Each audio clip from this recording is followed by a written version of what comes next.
Assalamu alaikum students. In today's lecture we will discuss the linear dependence and independence in vector spaces. First we see the definition of linear dependence and independence, then we see some of their results.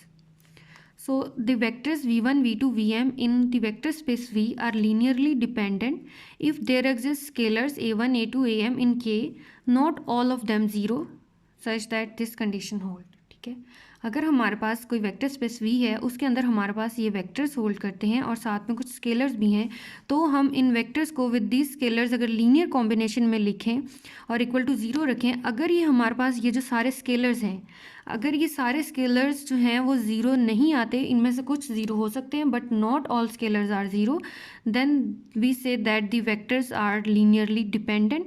But if all these scalars are equal to 0, then these vectors are called the linearly independent.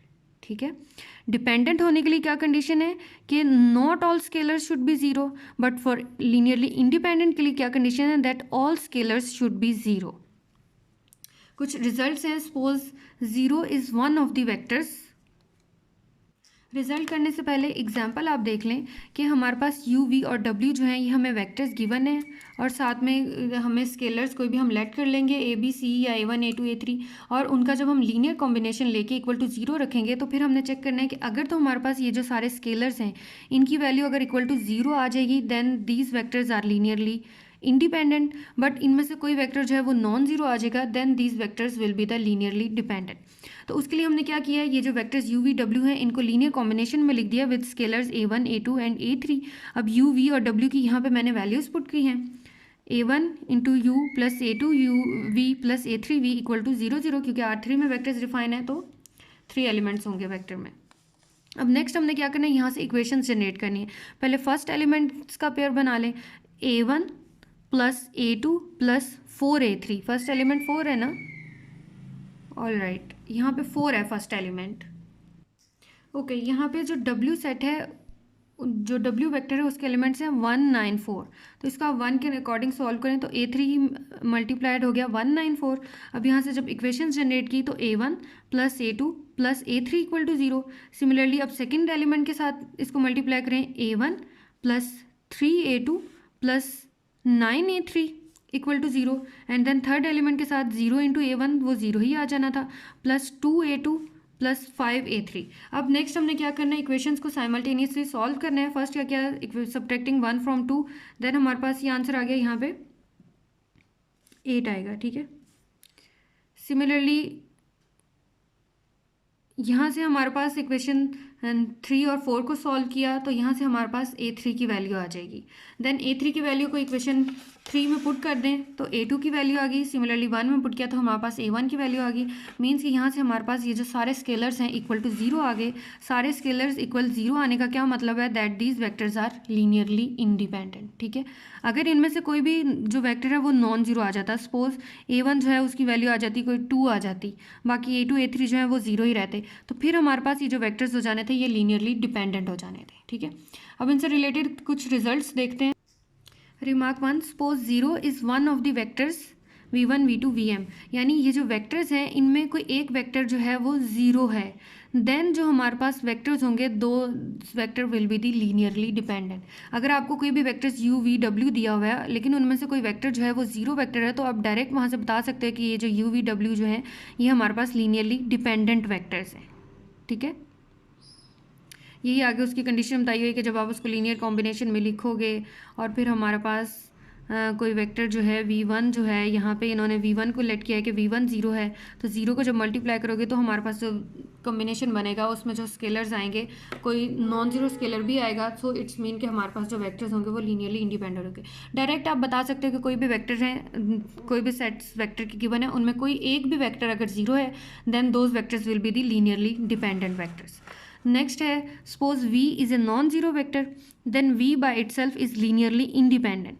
कि कोई भी अगर एक vector है, एक vector की बात हो रही है, उसको हम किसी स्केलर के साथ मल्टीप्लाई करेंगे, v क्या है, कोई नॉन जीरो वेक्टर है, तो यहाँ से हमारे पास क्या होगा, v should not equal to 0, but k तो 0 हो गया ना, यानी स्केलर जो है वो 0 हो गया, तो in this case the vector v will be the linearly independent vector. Third है, suppose 2 of the vectors v1, v2, vm are equal और 1 is the scalar multiple of the other. Say v1 equal to के v2, यानी अगर तो u v w कोई भी vectors given है, उनमें से u और v जो वेक्टर्स हैं अगर वो दोनों वेक्टर्स या तो इक्वल होंगे या अगर जो u एंड v हैं वो एक दूसरे के स्केलर मल्टीपल्स हैं, then those vectors will be the linearly dependent vectors.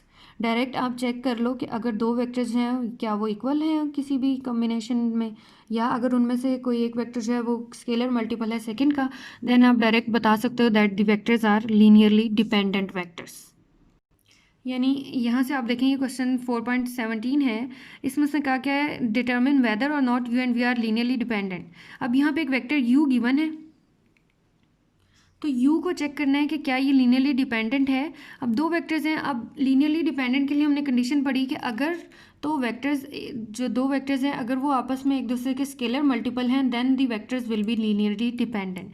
तो आप चेक कर लो इस सारे केस में कि जो u और v वेक्टर्स हैं क्या ये लीनियर एक दूसरे के स्केलर मल्टीपल्स हैं, या सेकंड कंडीशन इसमें हमने क्या रिमार्क्स में पढ़ी थी कि अगर वो इक्वल भी हैं तो भी हमारे पास जो वेक्टर्स जो हैं वो क्या होंगे, लीनियरली डिपेंडेंट होंगे, या अगर कोई एक भी वेक्टर हमारे पास जीरो आ जाता है then those vectors will be the linearly dependent vectors. तो अब इस केस में फर्स्ट जो है u12 है, v जो है 3-5, तो ये दोनों एक दूसरे के लीनियर कॉम्बिनेशन में लिखे जा सकते हैं, इसको आप चेक कर लें। तो u और v जो है वो एक दूसरे के स्केलर कॉम्बिनेशन में नहीं लिखे जा सकते, यानी एक दूसरे के स्केलर मल्टीपल्स नहीं है। स्केलर कॉम्बिनेशन की बात करूँ, लीनियर कॉम्बिनेशन की नहीं, ठीक है। तो स्केलर मल्टीपल्स नहीं है, सो इट्स मीन जो u है that is not linearly dependent. Similarly set b check कर लें, 1 -3 एंड सेकेंड जो है -2 एंड 6, क्या ये एक दूसरे के स्केलर मल्टीपल्स हैं? चेक कर लें इसे कि क्या ये स्केलर मल्टीपल्स हैं। Yes, these are scalar multiples for v can be written as -2u। तो -2 के लिए ये हमारे पास एक दूसरे के स्केलर मल्टीपल्स हैं, so it's mean v and u are linearly dependent. Similarly u और v सी पार्ट में आप देख लें, 1 2 -3 4 5 -6, these can not be written as scalar multiples of each other, so these are not linearly dependent. 2 4 -8 3 6 12। अब यहाँ से देखो क्या ये एक दूसरे के स्केलर मल्टीपल्स हैं? Yes, these are multiples of each other for v equal to 3/2u, ठीक है।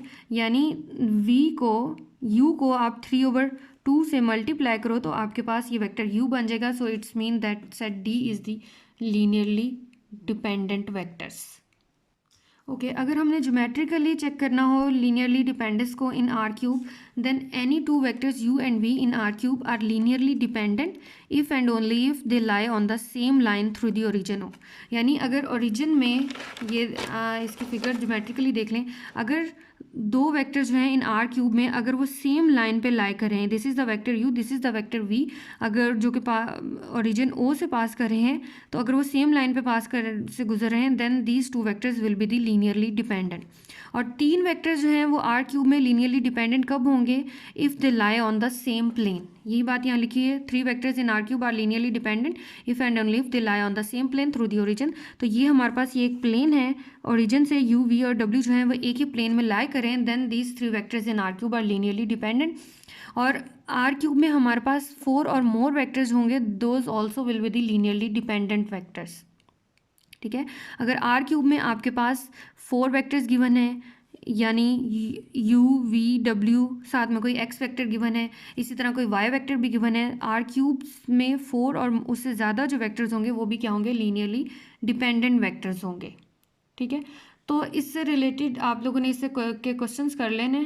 क्वेश्चंस जो इससे रिलेटेड बनते हैं वो ये वाले बनते हैं, 4.17 से लेकर 4.20 तक आपने करने हैं, देन 89 करना है, 90 करना है, ठीक है। ये यहाँ तक 17 से 20 सॉल्व है और 89 और 90 जो है वो अनसॉल्व हैं। ये आप लोगों ने शाम्स आउटलाइन की बुक लीनियर अलजेब्रा जो है वहाँ से कर लेने। होपफुली क्लियर हो गया होगा। अगर कोई डाउट है then you can ask me, otherwise if you understand the lecture then hit like share and subscribe. Okay, thank you so much.